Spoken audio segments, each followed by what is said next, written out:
एक किसान था, बड़ा भोला भाला, अनपढ़ था, ज्यादा पढ़ा लिखा नहीं था। किसान अपने खेत में खेती कर रहा था, तभी एक महात्मा उसके खेत में आ गए और महात्मा आके बोले, भाई हमको कुछ भोजन प्रसाद पवाओ।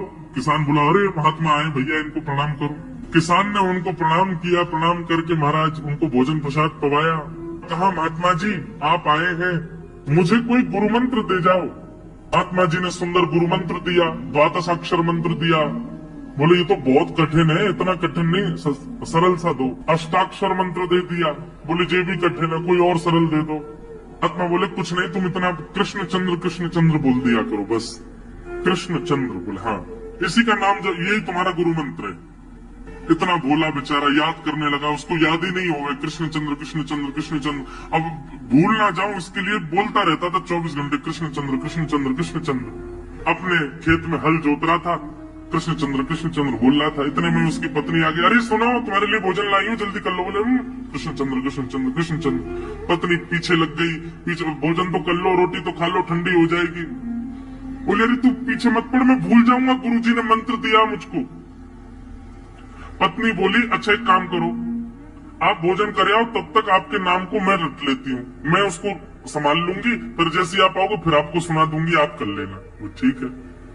बोले क्या बोलना है? बोले कृष्ण चंद्र। पत्नी बोली ठीक है। अब कृष्ण चंद्र बोलने लगी पत्नी। कभी कहीं जाए कभी कहीं जाए, कुछ करे। वो कृष्ण चंद्र बोलते बोलते घसीटे चंद्र हो गया। लौट करके अपने पति के पास, पति बोल, हाँ वो मैं भोजन कर लिया, जल्दी गुरु मंत्र सुना दे मुझको, क्या था मैं तो भूल गया। बोले घसीटे चंद्र।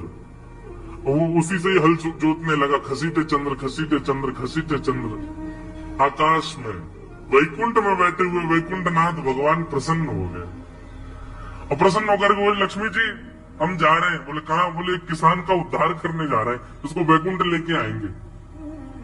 लक्ष्मी जी बोली, आपका अशुद्ध नाम बोल रहा है वो, आपका अशुद्ध नाम उच्चारित कर रहा है वो, और आप कह रहे हो कि इसका कल्याण करूंगा मैं। ठाकुर जी बोले, देखो नाम भाव कुभाव अनख आलसहु, नाम जपत मंगल दिश। नाम कैसे भी जपे कोई दोष नहीं है, बस भाव मेरे प्रति होना चाहिए। वो नाम भले ही गलत जप रहा है, लेकिन उसके हृदय में तो मैं ही हूं ना। और एक बात बताऊं लक्ष्मी जी आपको। बोले क्या? बोले ये घसीटे चंद्र अशुद्ध नहीं है, मेरा नाम है ये भी। बोले क्यों?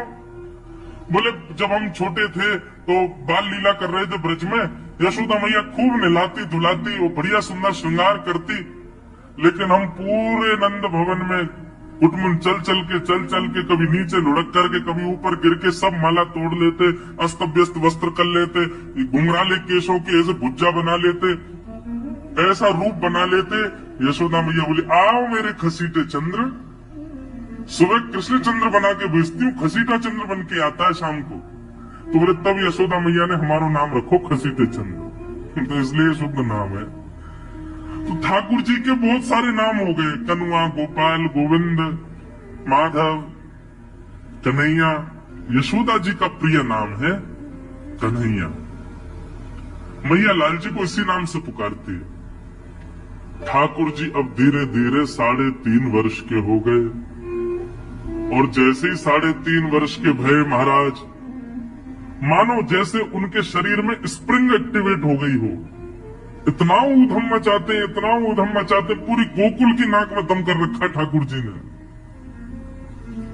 यशोदा मैया ने लाल जी को नूपुर पहना रखे हैं। सवेरे जैसे ही ठाकुर जी उठते हैं, नूपुरों की आवाज आती है तो यशोदा मैया तुरंत रसोई घर से दौड़ के जाती है लाला के पास।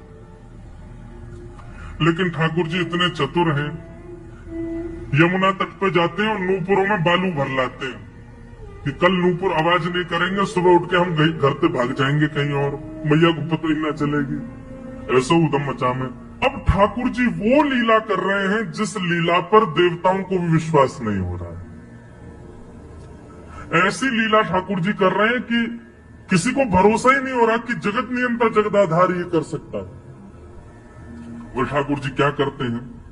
बोले ये मत पूछो क्या करते हैं, यो कह रहे हैं क्या नहीं करते। जो माता पिता अपने बालकों को बहुत उद्यमी समझते हैं,